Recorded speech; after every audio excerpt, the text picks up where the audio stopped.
Welcome to the Victory Speaks Inspired Conversation series, where iron sharpens iron. That's you and me sharpening each other. I am your host, Nicole Waldron, your voice of victory and your mental fitness coach. And I'm on a mission to create inspiring life conversations with everyday experts, unsung heroes, and thought leaders that will empower us to live a victorious lifestyle. As you join me on this journey through these inspired conversations, I hope you will be inspired to have intentional conversations that will lift you up and enhance your life. No matter the type of conversations we have, good, bad, funny, you name it, it can all be inspiring. Tonight, I invite you to get comfy, get a nice drink or a snack, grab a notepad, as you just never know when a wisdom key can be dropped. Please share this with your friends and get ready to engage with us.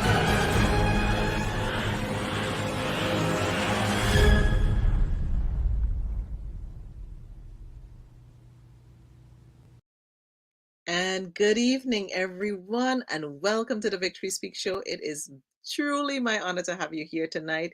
Now, it is a beautiful Monday, the day after Mother's Day. If you are live, and if you're on the replay, we welcome you too. Please let us know where you're tuning in from on this beautiful day in Toronto. I'm coming to you from live in Toronto, Canada. And to all those mothers, we miss telling Happy Mother's Day. Happy Mother's Day. Hope you had a good day. And if you didn't have a good day, I pray that today is better than yesterday. Know that you are loved and cared for and that someone is thinking about you. And if you know a mom in your life who wasn't celebrated, who is missing a mom, who is in any type of mourning, please show them some extra love this week. I implore you. So tonight, my people, we are in for a conversation. This is a conversation. I say this could actually be a master class. Tonight, we're curating a conversation for you on diversity, equity, and inclusion. Black leaders in the DEI space. And tonight, I have women Black leaders, female Black leaders in the DEI space. Are you ready? Are you ready? Now, if you're working in this space, this conversation is for you. If you're a leader in this space, this conversation is for you. If you're in the C-suite, I'm telling you, this conversation is for you. You need to share right now. If you're even thinking about working in this space, if you know your allies who are unsure of what to do in this space, you better tell them, wake up, share the link. Sharing is caring, people. Now, my victory guest tonight, helping me curate this conversation, are three phenomenal women. I call them supercalifragilisticexpialidocious. Every time I hear them, I learn something new. It is teachable time. Get your notepad. As I said before, Ginelle Skerritt, the CEO of York Region's Children Aid Society, is joining me. Shequita Thompson, Director of Programs, EVA's Initiatives for Homelessness Youth, is also joining me. And also coming up is Tinisha Stevens, Manager of Diversity, Equity, and Inclusion at York Region's Children Aid Society. So now, folks, get in your comments, whether you're on Facebook, whether you're on LinkedIn, whether you're on YouTube, and welcome them to the stage. Ginelle, Shequita, and Tinisha, welcome to the Victory Speak Show. Thank you, Nicole. Hello. Listen, if everybody we were live in person, people you'd be because like these women, look at that. I'm telling you, Wendy Jones is already on here. We're looking forward to having you in the conversation. Wendy's coming in from Scarborough. Carol Munley's on the line. Like, we are just looking forward to having you all in this conversation tonight. So before we get started, and Carol says, Happy Mother's Day from Mississauga to everyone. Thank you. So can you just tell us a little bit about yourself, what you do, and who you are? I should say who you are first, because who you are is more important than what you do. Miss Ginelle. Absolutely. Well, you've already said what I do for my day job, and there's just so much more going on all the time. But I would sum it up like this. I am bringing powerful people together. I want to connect them so that we can do big things for community. And lately I've been on an intergenerational mission that it has to be young people and people who are middle-aged like myself and elders getting together. So that's what it's all about. We've got to start conversations and move big mountains. That's what we're doing. Oh, okay. We All can move. right. I feel like we need to sing a song here. We can move mountains. We need a song after this. Tanisha, tell us a little bit about you and who you are. So as you indicated, I'm the manager of diversity, equity, and inclusion at York Region Children's Aid Society. And I would describe myself as passionate, but results orientated, really focused on doing the work of diversity, equity, inclusion. The community has spoken in terms of the recommendations, our lived experience, and we want action and we want change, and definitely just really focused on that. So that's a little bit about myself. She's so modest. She's so modest. If we're going to get into this conversation, Shequita is joining us on the phone first, and then she's going to come on live and in person. Shequita, tell us a little bit about who you are and what you do. Absolutely. Hi, folks. My name is Shequita Thompson Reed, and a bit about myself, I would definitely say I am someone who loves engaging in dialogues that really spark how we can deeply connect with each other, especially around equity, diversity, and inclusion. And within that, I've gotten the humbling opportunity to work across diverse communities in Toronto and in different parts. And so, particularly with young people, and looking at how we can build self-sustaining models of equity. And so I'm really engaged and looking forward to this conversation and how we can move that forward together. Oh, I'm loving it. I'm excited. I'm looking forward to the conversation myself. I don't know how much of the conversation we're going to get through because it's so rich. So I'm just letting you know we're going to have a part 2, part 3, and a part 4. You know, we want to bring on some other people we know.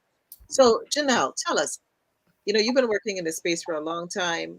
How should we define equity, diversity, equity, and inclusion? I think going simple is best. And to me, it is about recognizing the humanity of all people and also respecting the harmony and interdependence of all things. So, we always talk about these things in social contexts. And so it's all about the people and so on. But, for pet owners, they'll agree that if you can't be nice to the pets in your home, then chances are you're not going to be able to be respectful to people. So I think on balance, it's everything that affects our lives that we have to change our thinking or address our values and where they sit. And we want to come out on the side of respect and, in my view, interdependence. So the mistake that we've made, in my view, around this issue that has led us to some of the spaces that we're having to go into now is that we took a look at people's differences and then we assigned a value arbitrarily. And once we did that, if you're up here, then somebody else has to be down there, right? And we did look at it that way. We didn't look at it as how everyone is contributing to the whole. And so, I take my cue from looking outside my window and, the sky, the sun, the earth, all of these things need each other. They live in harmony and in balance. And we just got to follow suit and do the same. And we have been disobedient, I think. Have to be in balance. We need to be in harmony. What about you, Tinisha? When you work in the space, what does diversity, equity, and inclusion mean to you? I think oftentimes when we think about diversity, a lot of times the conversation focuses only on race, but it's really about the uniqueness or the differences of an individual or group when we think about diversity. And when we think about equity, we have to see it as both a process as well as an outcome. Really ensuring that in an organization that there is fair, inclusive, respectful provision of services, but also the outcome that we're trying to get to is a way of ensuring there's equitable outcomes for not only the staff that work in the organization, but the families or children or youth or the clients that we're servicing. And I think to Ginelle's point, what we're missing a lot of time is that there was a big focus about diversity, representation, making sure an organization represents the community we serve, but not about inclusion. Because what happens when you get into an organization and you might be represented, but not in positions of power, not in leadership, you don't feel a sense of belonging. The environment isn't welcoming your feedback and your voice, but it's welcoming maybe your body or your presence in terms of diversity. So when I think about this conversation, I think we need to speak a lot about inclusion and that sense of belonging that we sometimes take for granted just because we represent in the conversation diversity. So that's my points in talking about DEI, really wanting to focus on, especially in an organization, especially in leadership inclusion. I'm dropping the mic right there. I almost dropped my pen when you said you're in the space, but you don't feel included. Like, come on now. You are tuned in and you can relate. You need to put a little comment in the chat. Shequita, diversity, equity, and inclusion. What does that mean to you? I think that's a big one. I think I've been thinking about that a lot lately. I think for me, echoing all of the sentiments that's already been said, I think for me, equity looks at the structural inequities of where folks have historically been placed, right? I think about how there's a currency that oftentimes Black, Indigenous, and racialized folks don't have access to based on how the world is structured or positioned, right? And so equity seeks to kind of understand or unpack that structure a bit. And then diversity, to Tanisha's point, really speaks to that underpinning of that, right? Of how we show up, how does that look? And it's not just diversity in regards to race, but it's diversity of thought and all of those pieces. And so oftentimes folks engage in thinking that they're engaging in diversity around race, but it falls short because you're actually not talking about the structures that are connected to diversity, right? And so I think when you layer all three together, it really gives you a balance of how you look at that. And then inclusion is the measure of how we're doing that. Inclusion is the action of our of what has been the output of all of our input, right? If you will, right? And so I think about inclusion, to me, speaks about cultural, how is the organizational culture? Inclusion speaks to me about how are we feeling when we show up, either as, can we show up as our full selves to spaces? Are we compartmentalizing parts of our experiences? Because we know that if we show up in our bold, beautiful, amazing selves, that it won't be felt, seen, or heard. And so I think about what is the measure of how we're able to look at equity, diversity, and inclusion all together, interconnected, right? And I heard Ginelle started that conversation around how are we interconnected, and I think they're woven together, and they can't be extrapolated or separated. And so oftentimes we work in silos that show up in that way. Wow. Just the intro alone is so rich. Like there's so much that we can pull from it, and I'm just gonna to let you know what's being said already online. Always such wise perspectives, Ginelle. As she is saying, I like that belonging is being added to the conversation, and it's so important. And one of the things we hear when you talk about inclusion and culture and how we are feeling when we show up. This is something I think we have to dive into a little more, because before we go there, I tend to hear that diversity, equity, and inclusion, then they either think anti-racism is included in that or it's not included in it. What is that piece that we need to add in here about anti-racism? Because I think a lot of people are hiring individuals and expecting them to do anti-racism work, which is different than diversity, equity, and inclusion. Can we clarify the misinformation or the mistruths around that? before we go any further?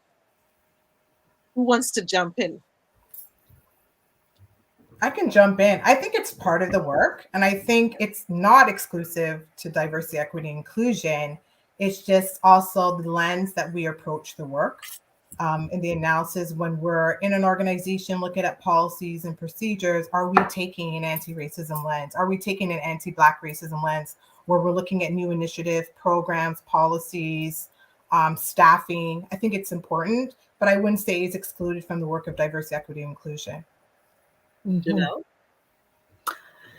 It's an interesting thought, because I think when I think about how I came into this work before, it's almost like if there was no separation, all of a sudden it has a name now, right? Yeah. But I think the experience of racism is what kind of sharpens your knife for this work. You kind of get a sense of exactly what the problem is, because that's at the core of it, is racism and judgment and categorizing people in certain ways. And as I was saying, valuing one thing over another. So I do think that that it is central to it. And so therefore it's intricately tied to diversity work. And if you look at how this work has evolved, I mean, we used to call it cultural competency, right? And so you had to reach a certain level of understanding about how other people interpreted the culture, but it was still centering, if you think about that, still centering the dominant group. And the focus was on them and how they were going to let us in, right? And so sometimes I still struggle with the word inclusion for that reason, but I'm working on that. I'm working on evolving it to a place where, as Shequita and both Tinisha has said as well, it is about really being grounded in that perspective of who you are. And one of the curious things that I've noticed about how racism works in your life, in my life anyway, I can't speak for everybody, but is that at least at first, we did that cultural competency thing, and we were okay with it too. And then it became, where did we go after? I think we did multiculturalism. Yes. Multiculturalism. Yeah. And so then you had and then organizations had to make declarations of anti-discrimination. And so we went to discrimination. I'm taking you right through my history anyway here. But you know what rings true in my mind? This thing about racism. And it's like, I am soon to be 60, right? And I'm looking at what's happening across many different sectors. And you know what I realized is when I was on my way to Sunday school, and the people I left church with, who were 8 years old like me at the time, and yelling across the street the N-word to me and my brother, insulting us, right? They're almost 62. And if I'm in leadership in my organization, they're in leadership in some other organization. And unless they've done the work to get over their racism, they're having a problem right now. Yeah. Because they're not really understanding, right? So I think racism is at the core of what we're doing, or anti-racism, dismantling racism, all those things. And I'll say that. So that's my position on that. However, in terms of the focus of what I'm about right now, I am no longer being anti-racist or looking for the racists and trying to fix them, or you know what I mean? I'm more focused on what Shequita and Tinisha were talking about, which is, how do I show up as me? Yeah. Who am I? And how do I help other people to get to that place? How do we know who we are outside of this context of other people's gaze on us? That's right. Right. And so that's my excitement, my passion right now, is to do as much of that kind of work as possible. People told me, you can't dress like this and become a leader. Oh, yeah? Come on now, I know. Did it already. We're Yes. proving them difference, and you know, sometimes I really thank God that we live in Canada, because in some places, in certain other countries, you cannot show up like this. There's conversations about our hair and how we cannot wear our hair, but let's not go there right now because Right. we're Yes. looking at different countries' Racism. racism, and you know, so I'm hearing what you guys are saying, but is there a place that's happening? Is there a thing that's happening in the workplace now where the anti-racism work is being diluted in any way, shape, or form with diversity, equity, and inclusion, where they're just doing one part, but they're not doing the other. They're hiring staff to do diversity, equity, and inclusion, but not addressing anti-Black racism. So I'm gonna start here. I think one of the things I think about is the co-optation of language that has happened over time. Hold on. The co-optation of language. People, I did not tell you get out your dictionaries first. Co-optation of language. Hallelujah. Go ahead. So when I think about that, I think about oftentimes as community, we have shape-shifted our language to actually say or mean what we've actually meant. Because how white supremacy works is that it works as a tool where it distracts us from what the core of the issue actually is, right? And so it will tell us that we can, you know, and Ginelle talked about the history, right? Multiculturalism and how we had to do this work in stealth, covertly. You were doing the work before you knew what the work meant. Like we were doing and always have embodied that work, especially if you're someone who have lived experience connected to racism. It's always intricately interwoven into the way and how you show up. And so I think about when we talk about anti-racism, I think there's always that risk of wanting to do this work in a way that's palpable for whiteness, right? Because there's a comfortability in saying that what does inclusion look like without actually grounding it or pinning it in what the core is, which is talking about anti-Black racism, anti-Indigenous racism, and how do those things show up in a daily way.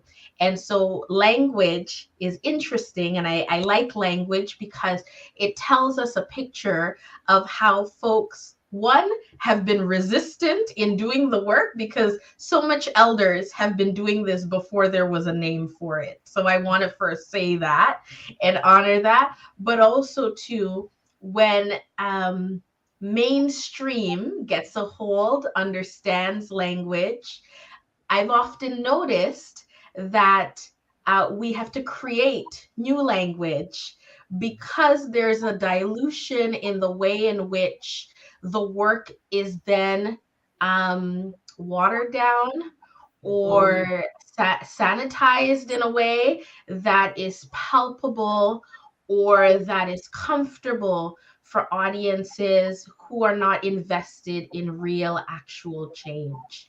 And so I think about that in language because over time, community has have to shape shift and evolve language to get at the core because of the ways in which white supremacy does what it does, which is co-op language that has started and rooted and has been part of community. And so I just wanted to add that layer to what folks have been talking about and adding to that. That was a serious layer. That was like a multi-layer cake, Shequita. I'm feeling my Trinidadian accent coming out. I don't know if I can stay. I'm code switching here. Lord help me. Tanisha, before we delve in a little further, did you want to add anything to this piece? Or you good? Yeah, I was really thinking about the conversation. One of the language that is often used in organizations that keeps us from not really getting at the core is this equity journey language. So everybody says, "Oh, I'm on the equity journey."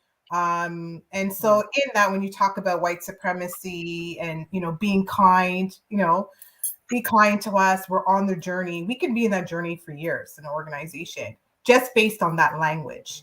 And I think that when we talk about this, we need to think about what does that journey look like?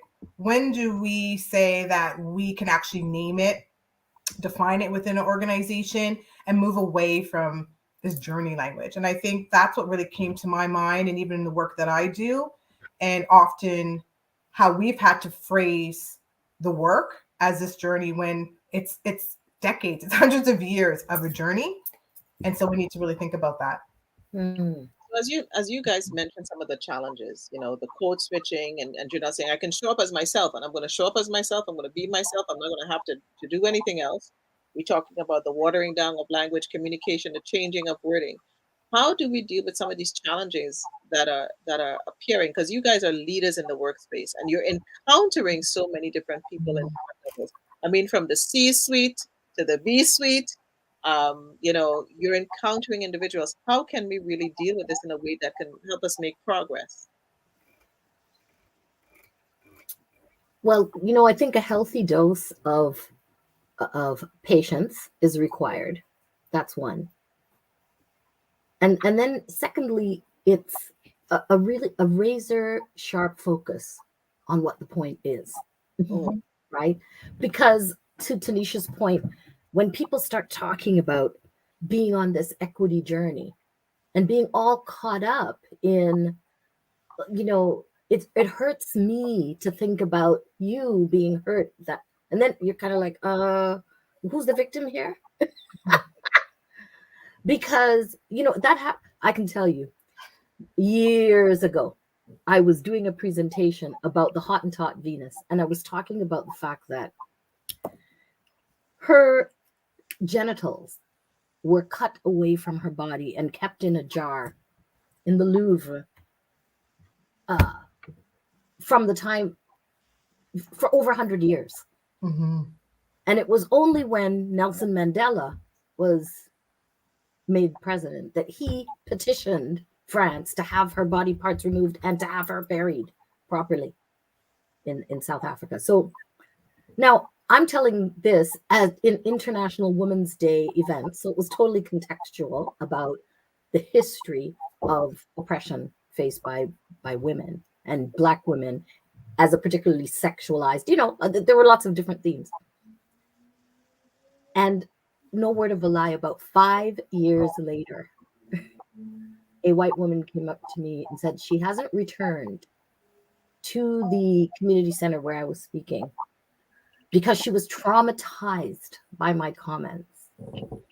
And I don't want to trivialize that those comments were traumatic, but I'm thinking to myself that here I was feeling like I had to almost apologize for speaking a historical truth that was absolutely horrific. It's true. But I think we need the space to talk about our stuff. Felix, come on. And to not be always under this, right? And so, however, we're taking care of everybody. And we can't take care of ourselves. Right. And notwithstanding the fact that I do believe we have to be compassionate, we have to be caring, we have to be responsible, right? But because you don't know your own history. Yes. It is, do not make me into an oppressor of you for telling you what happened to my people. Yes. So that's how, I had a very strong reaction to what you're saying there, Tinisha, around that issue of the journey, and that, I don't know if you could see the what I drew when you were talking. Do you see something at the bits here, Ginelle? Because you're talking about even that history, but even when we talk about recent histories in our own experiences, and we have to bring it to the table. That's right. To individuals that we are working with, working alongside, we are constantly having to apologize because somebody feels offended by me or you sharing our truth. And as leaders, how do we, like, you know, we're leading while bleeding, and we have to be healing at the same time, and we have to be nurturing at the same time. And yes, we have to be kind. But when we have to show up in our truth of ourselves and sharing our experience and then having to be apologetic for who we are, I am sure that there are many leaders on here right now who, and individuals who are operating in their spaces feeling that they have to be apologetic all the time. Do you have any guidance or any words of wisdom that you can share with them, and then also to the allies who constantly are feeling hurt?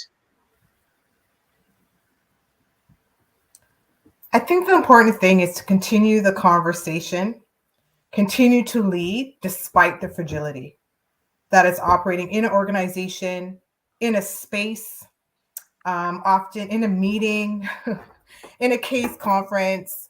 We still have to name it. We have to acknowledge the discomfort.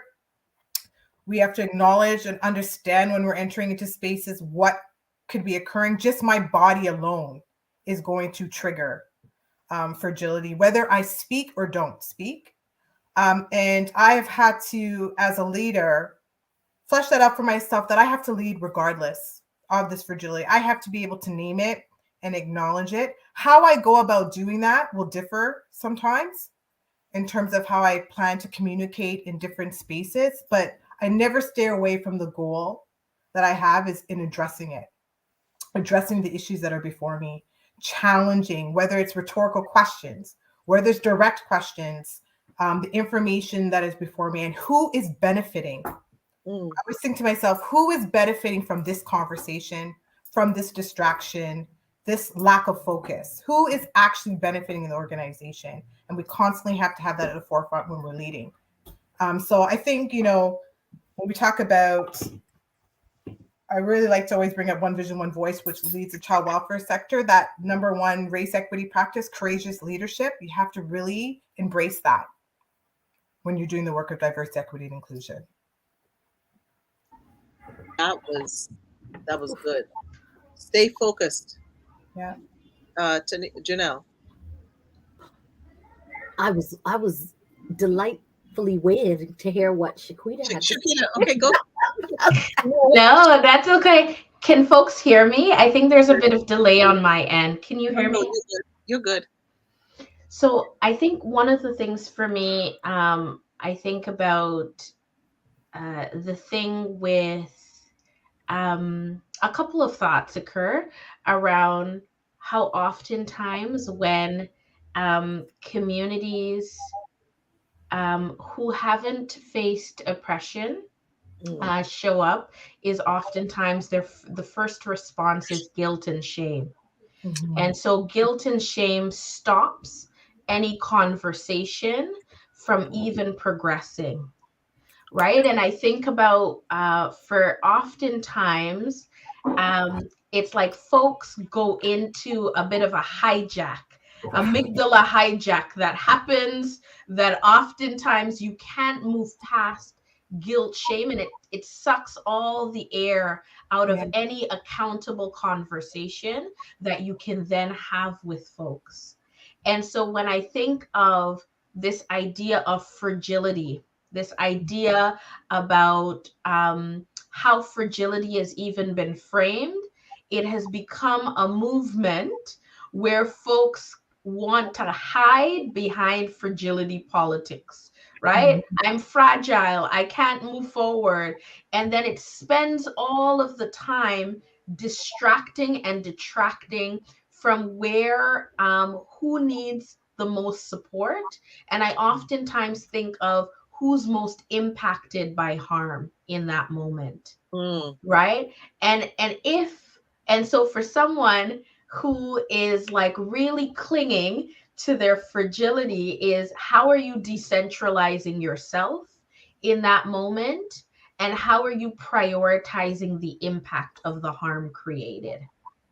Right. And so I think about, for anyone who is connected to thinking about how their fragility is showing up and layering it and having space in a conversation where it's just about your fragility, I implore folks to think about what does that mean and how does it block the conversation from actually wrapping the folks who've been most impacted by harm. And then for folks who are impacted by harm, who it's really hard to show up in spaces, I think about how are we building spaces where we can curate for each other, right? Because it can be very lonely or hard doing this work in isolation, right? So I always think about who is my tribe when I go into work or spaces or community, wherever. Who is the tribe that you're connected to and who are you accountable to when doing this work, right? And for me, I think about community.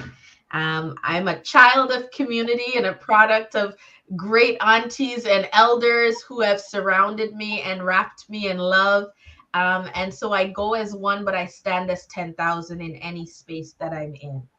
And so I think about those things when it's connected to how we need to persevere in spite of how folks are showing up in a moment. And so that example that both Tinisha and Ginelle shared about how oftentimes whiteness dominates or centers or sucks the air out of space, that's also part of the distraction of white supremacy, because by the end of it, you feel like you're the one who needing to apologize for the trauma that was not started, impacted, or done by you. And so isn't that, I often unpack how the mental pieces around that show up, around how it often reverses the tables on folks and on our community. And so, yeah. I would definitely want to have a conversation, even just with this caveat alone, because it is so huge and it's impacting leaders and those who are called to lead, those who are CEOs, and hiring people to do this work. And I'm sitting here going, if you were to sit and had the opportunity to sit to select some board members of some corporations, the CEOs and EDs who are hiring individuals or want to even do this work in their spaces. A lot of what you said, Shequita, really can prepare them for this, because a lot of people, let's bring them in, let's do some DEI work, but they're not preparing those who have to hear the truth, and then they're expecting those who are um, impacted and share their truth to just sit and have to coddle the others.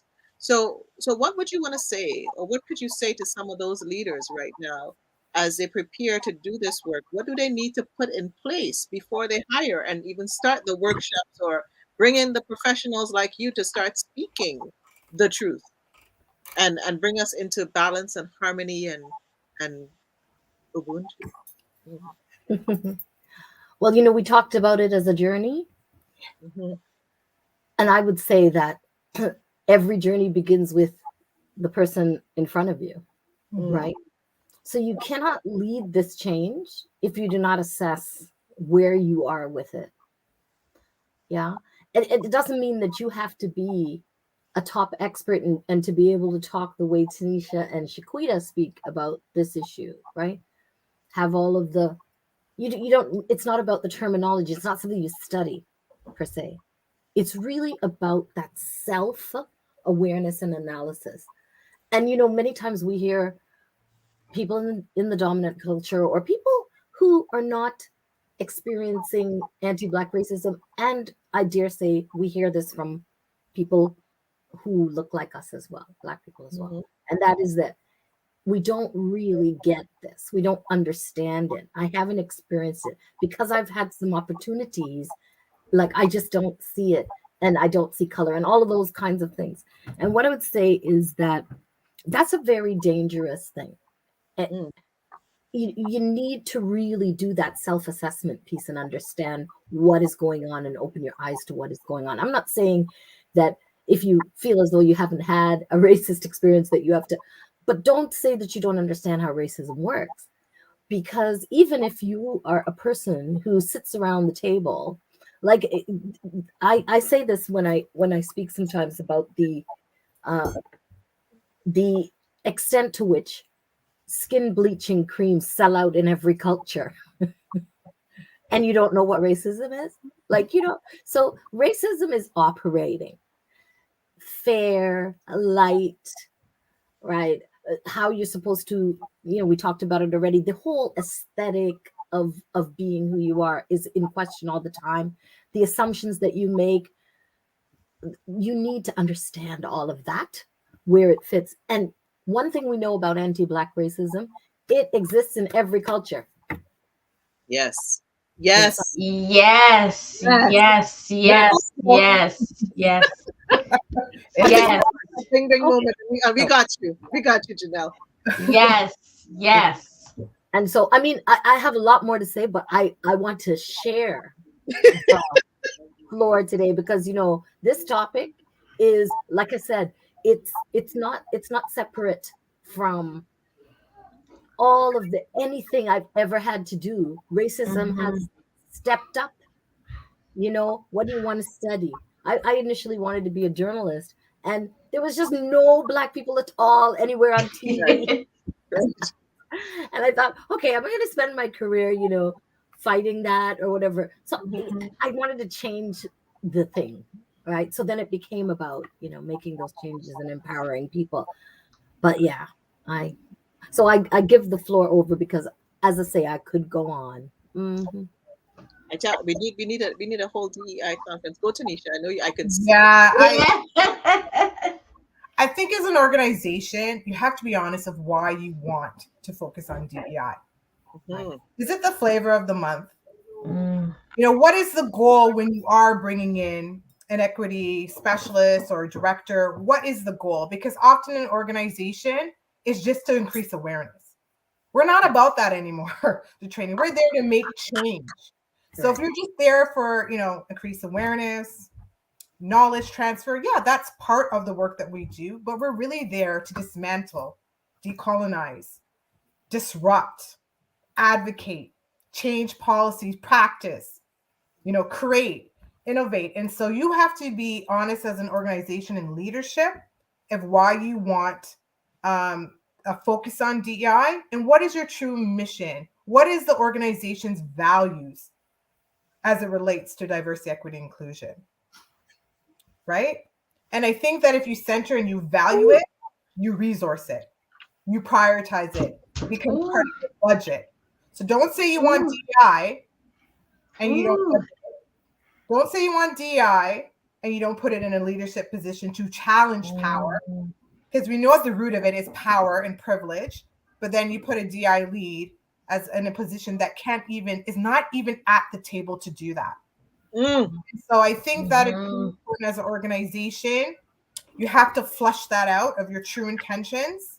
And you have to also have an honest conversation about what's going on, what's operating in your organization, and that it, you know, white supremacy and the centering of that is operating here. Because oftentimes there's such a denial of that.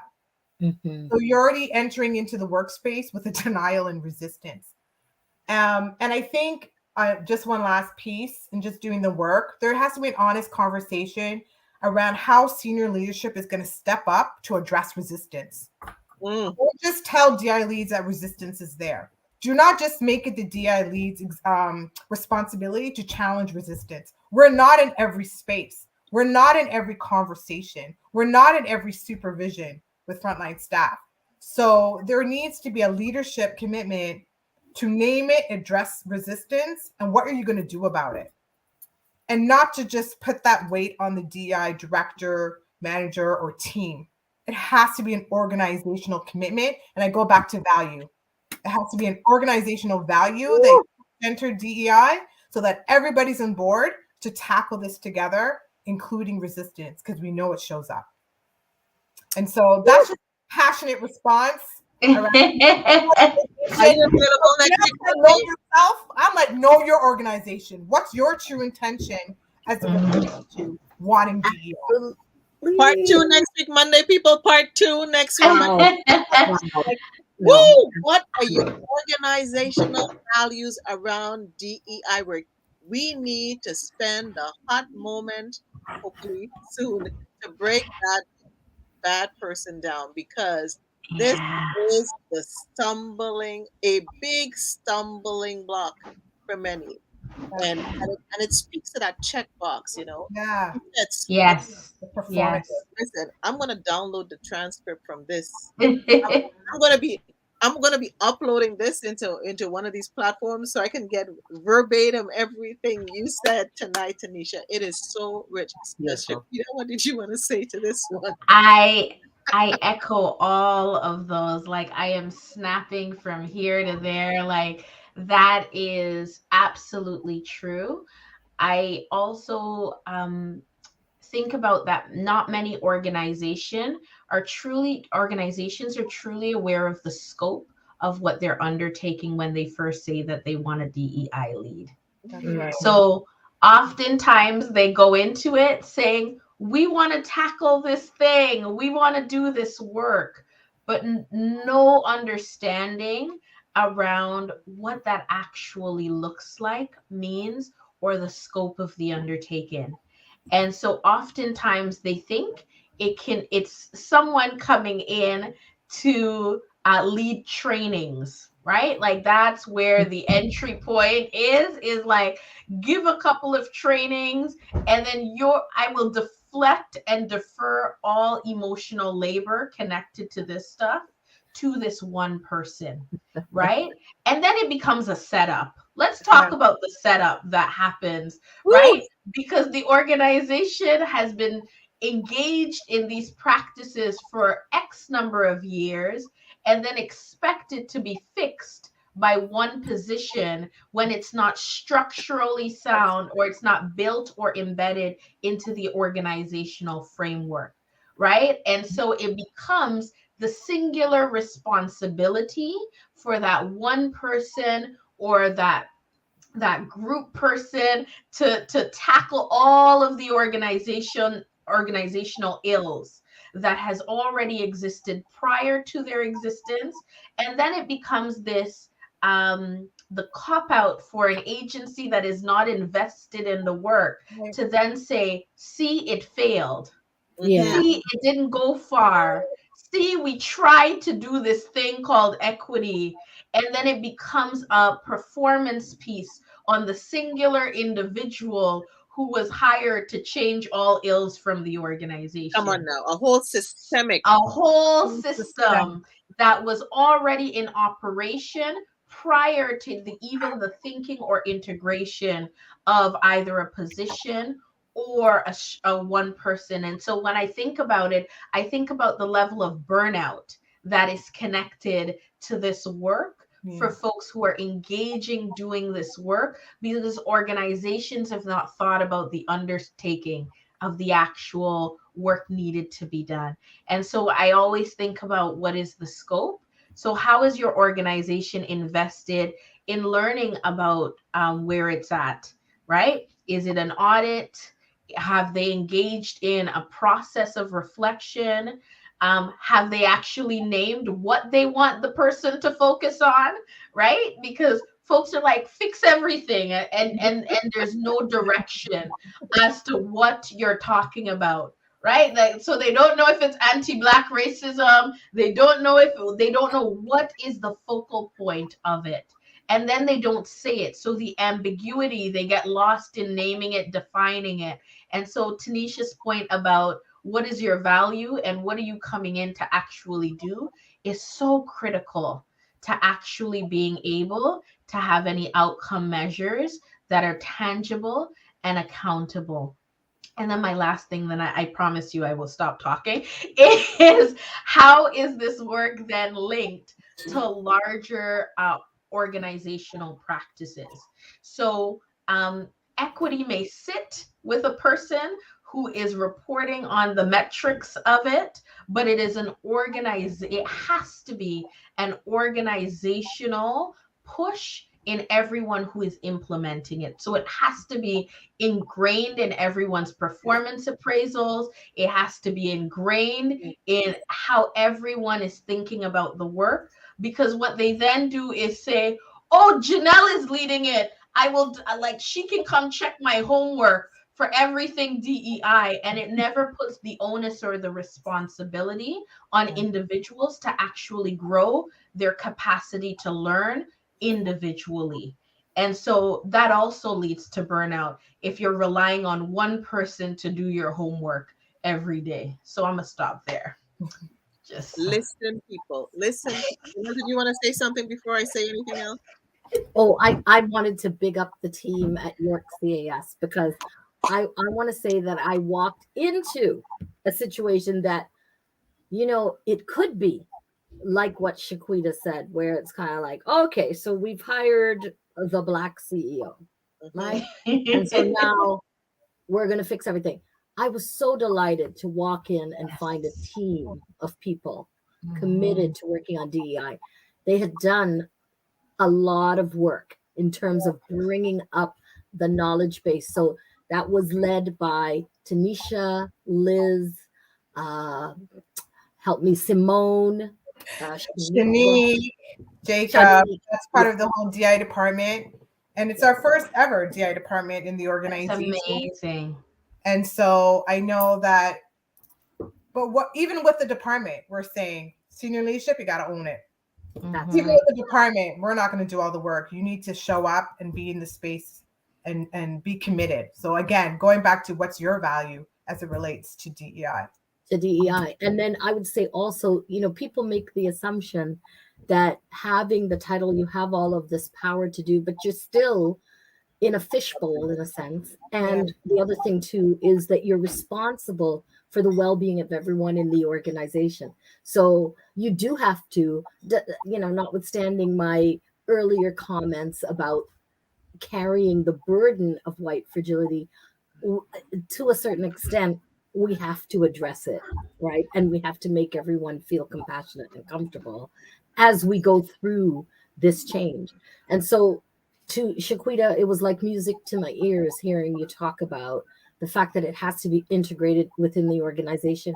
It can't be like, oh, we've hired a dancer, dance, and everyone else is going to watch. No, that's not how we're going to treat this particular issue, because again, the racism falls like rain, white supremacy falls like rain, and everyone gets wet. So everybody has something to do about that, right? And we are not the umbrellas. We're not. Yes. Right. And so, yeah, beautiful, loved it, and so on.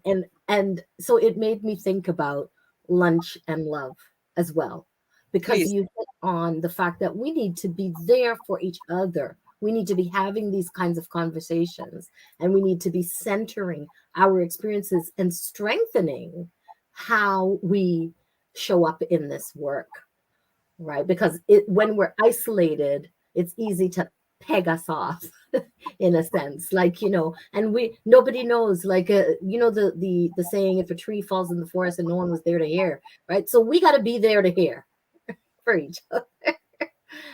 Yes. This conversation is so rich, and I'm just gonna drop two comments here before we start closing down and winding down. Integrating DEI objectives and performance reviews organization-wide is good for accountability. Haley is like, you ladies are on fire. What is being said here tonight needs to be said everywhere, in all spaces. Go tell it on the mountain, over the hills, and everywhere. Let me tell you. I am Shequita, Tinisha, and Ginelle. I am sitting here, and I can literally tell you, as the host of this show, I am so close to tears. And I'm close to tears because I'm listening. This conversation needs to be shared really far and wide. It's not happening enough. There's so many of you doing this work in DEI spaces that are really leading while bleeding, and being you're healing from past, and yet still we're dealing with the fragility. We're holding ourselves up, and we're holding others up, and being pulled to say you need to do all this work, but you're not being supported. And very few people and organizations have the support and infrastructure and values that Ginelle just spoke of, that she's fortunate enough to walk into. So many people are doing it alone, as Shequita, you have alluded to. You're doing it alone, and you're expected to deliver. And Tanisha, when you said, "What is the values?" Like, I think the earth stood still for like 5 seconds right there when you said it. And I really hope that, Sarah says, bring them back, bring them back. I'm going to show you that I'm not just saying it. Part 2 should focus entirely on resistance to change. Yeah, we need to talk about it. Ooh, yes, yes. Wendy's like, we need a full push by everyone. So yes, agree that we need to come back. Sarah's like, masterclass in session, big conversation happening. And Wendy's, I am blessed to listen to this tonight, and great conversation. I needed this so much tonight. And so, folks, these women here are part of a group, and Ginelle, I call Ginelle our fearless leader, because, so many people have been having conversations. And one day, Ginelle said she got like the third or fourth confirmation, and in 2 weeks, she put together an event. And so, Ginelle, let's invite individuals to this event on May 12th, happening this week, folks, happening this week. And lunch and love. Lunch and love. So lunch and love is really, I have to say, Nicole, you're responsible. Shequita, you're responsible, because I think it was a post I put up in the fall, and Shequita was the first knock on the door saying, Ginelle, are we going to do this? Are we going to get DEI professionals together and have a conversation and support each other? And I said, yeah, I think we're going to do that. But I was so much happening. And then I attended the 100 ABC Women, where you were hosting, Nicole Waldron, and people were talking about DEI. And you said the magic words, we need to have a conference. We need to get DEI. And I said, okay, do I need a whole roof to fall in on me to wake up and hear that I'm being told to get up and put this together? So literally, we looked at March 21st. And as soon as I told Tinisha about it and Liz about it at work, anybody I talked to about it, they're like, okay, sure, put me down. I'm there. So it was lunch and love. And we honored all of the people who have done this work, as Shequita said, the generations. When you were doing it off of the side, when you had to hide to do it, when you had to meet in your living room to talk about this, and darken the windows because it was dangerous work, to now where people can have a career and openly talk about dismantling, as you put it, Tanisha, and looking at the values of the organization and how they align with these principles. So it's a very exciting opportunity. We didn't get through the whole conversation on the 21st, the International Day for the Elimination of Racial Discrimination. And we had a little bit of a technical glitch that was, I would say, divine intervention, because instead we didn't go into 4 breakout rooms. We now are having 2 different sessions with 2 breakout rooms in each. So this coming Thursday, and I'm going to forget the topics that we're talking about this Thursday. But thank you, Tanisha. Take it away. Okay, so for May 12th, we're having some facilitated discussion around networking, collaboration, events, and group structure. And another facilitated discussion really talking about the incubation space for healing, training, and development. So it's going to be an hour and a half event series where we talk and everyone has an opportunity to provide their feedback and really talk about how do we move forward? How do we sustain DEI across sectors, across organizations, and that we're not just doing it in pockets. And then in June 7th, we're going to be talking about this community of practice and resource roster. Who are those and others? Who are you out there in terms of how could we come together to develop a community of practice, and really talking about building economic opportunities and sustainability of DI initiatives. We cannot allow the conversation to end. We have to be thinking in the future. How do we sustain this work? How do we continue to integrate and embed across sectors and across the organization? So those are the 4 facilitated breakout discussions. divided in the 2 days, May 12th and June 7th.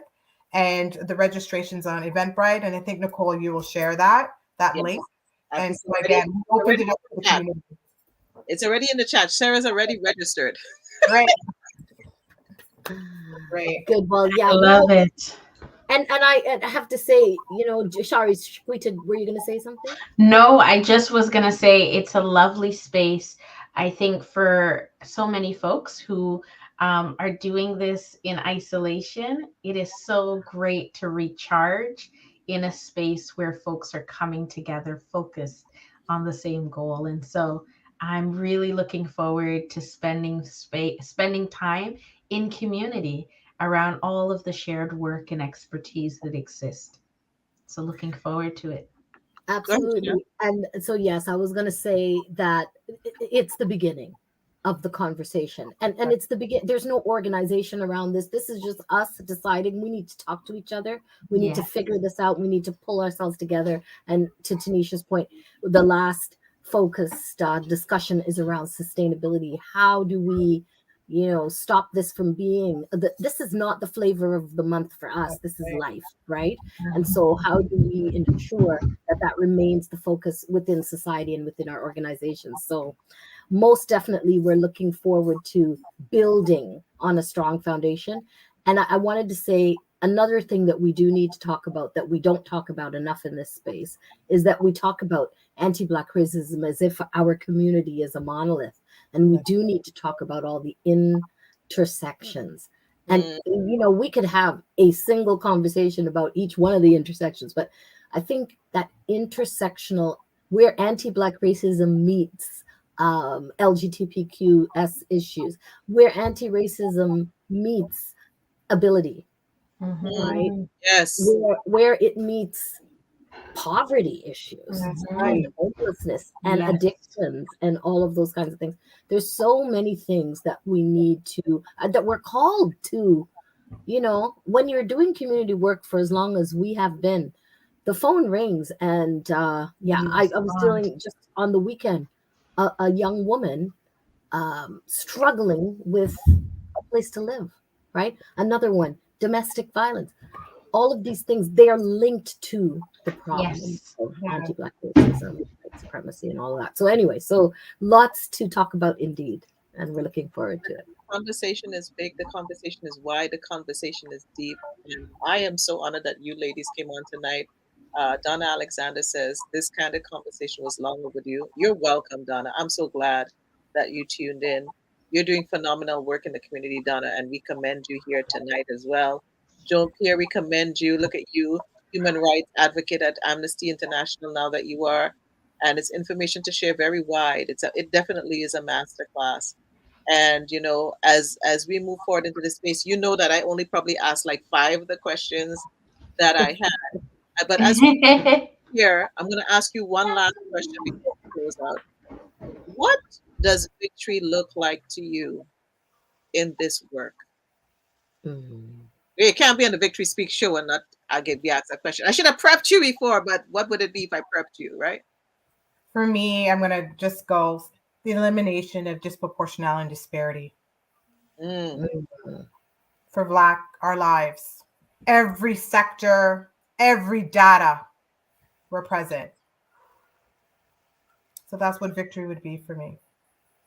That was good. Who wants to go next? I can. Shequita's still thinking. That's okay. I can see the wheels moving in her head, and I'm waiting to hear what she has to say about that. For me, victory, I went straight to Shequita's earlier said, like, who are you doing this for? I think it's the children. So I'm thinking to myself that I'm in a relay here. I'm on a timeline. This is my leg of the race, and I need to move things so that the experience of those coming after me is enlightened. It's better.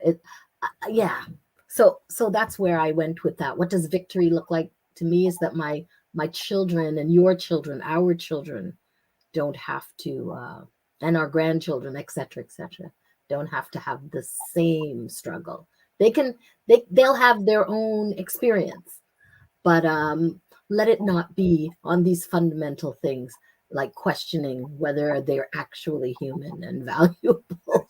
Yeah. So And when they show up, are they included? I mean, that's another part of the conversation we have to have. Like Shequita, my head is still wrapped around like I'm invited into the room. I may be the first one in the room. And we're the first black this, Janelle's the first black this, Nicole, you're the first black this. But when I enter into the room, am I Mhm. really included? When I come into the room, you know, Mhm. um, people don't understand when you judge me from the first minute you see my skin or my hair. If my hair is not a particular way, you're already starting to assess me. If my accent is a particular way, you're already starting to assess me before you even know who I am. So that's another part of the conversation. So, Shakira, I said all that to give you time to breathe. Go ahead, girl. So I think for me, when I think of what victory looks like, I think of how we can all show up as our full self, our full complicated, complex, not a monolith, intersectional selves to a space and not have to be hyper vigilant about the ramifications of what that means. And I think for me, that is what tells me that we're in a good space. When in any space that we move into, we can just be. And we're not on guard. We're not holding our breath. We're not waiting for the other shoe to drop. But we can just be. And that for me has told me that we're on the right path. You said that, and it's like you want to continue the conversation. Tonight we were just finding out, like you just opened the Pandora's box.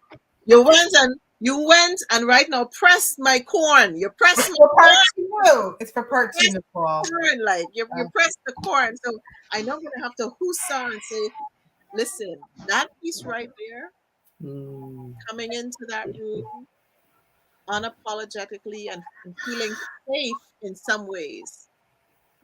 We can never always feel totally safe, but I can show up and just like somebody of a different race or culture, feel the inclusion, feel that it's okay to say, feel that it's okay. You know what? The only reason that you will take offense is because you know what, you're just having a bad day today, or I pressed your corn, but your corn wasn't about, inclusion or equity or race. It was just that, this is just not your thing. And so I know as I come from leadership spaces and I speak from my own experiences, I really love um, the definitions that you had for victory. Um, Ginelle, Shequita, Tanisha, thank you for joining me here tonight. Folks, if you enjoyed this conversation, please share it. If you think this conversation can help somebody who's a leader going into this space, a friend, a colleague, whatever, please share it. Please tell them about Lunch and Love. It's just so much to learn, and these conversations have to continue. I hope to have many more of these conversations with Tanisha, Shakita, and Janelle, bringing in some other folks. Next week, Wednesday, I actually got the confirmation maybe an hour before the show. D. Chansonberry is going to be on, and he's the one who did a documentary for colored girls, and it talks about shadeism, right? And when the bleachings, if you've ever seen that documentary that was shown on Oprah, D. Chansonberry, he's coming on. Finally been able to lock him down. It's such an important conversation. So go to YouTube, check out the show again, share it, share it, share it. On Tuesday tomorrow, I'm on the Champion Youth Club in Clubhouse. The podcast is anywhere you listen to podcasts. Follow the Victory Speak Show on Twitter, on Instagram is Victory Speak 7. And I am forever grateful for this conversation tonight. I also want to implore you that, you know, find the victory in this work for yourself. What does it mean to you? What is, Shakira talked about value. So, what is the vision? Get the vision, find the value in it. Be intentional about the work. Be intentional about this work. Speak to your leaders about the intentionality. And how are you going to cultivate the work that you're doing?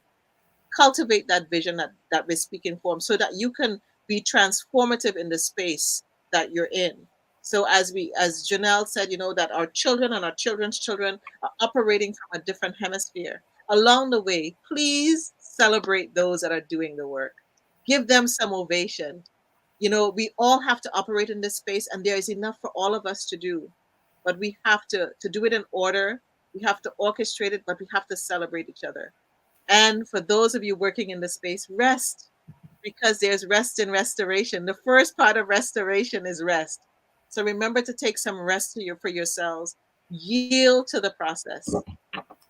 It requires humility. It requires a lot of humility to do this work. Victory is your portion. We are in a revolution right now. We are shifting the perspective in the DEI space. And even though the words may change, the languaging may change, we are going to get this work done. Have a conversation today, tomorrow, the rest of this week with somebody you know, somebody you don't know. Share a smile and let your victory speak in all that you're doing. Thank you for tuning in tonight. I so appreciate all of you. We sure appreciate your comments. And if you would like this panel back on again, drop a message in the chat. Tell us what you love. Tell us what you want us to talk about. And even in the Lunch and Love series, what do you want to hear? What should we be focusing in the months and weeks to come? And if you got somebody with some dollars, we want to make it a big conference. So we need some dollars so that we can pay our speakers. We can pay our facilitators. We can pay staff to do the work, because we need to get this work out there. So as we're leading while we're bleeding, we will be healed, and we'll just be leading and no longer bleeding.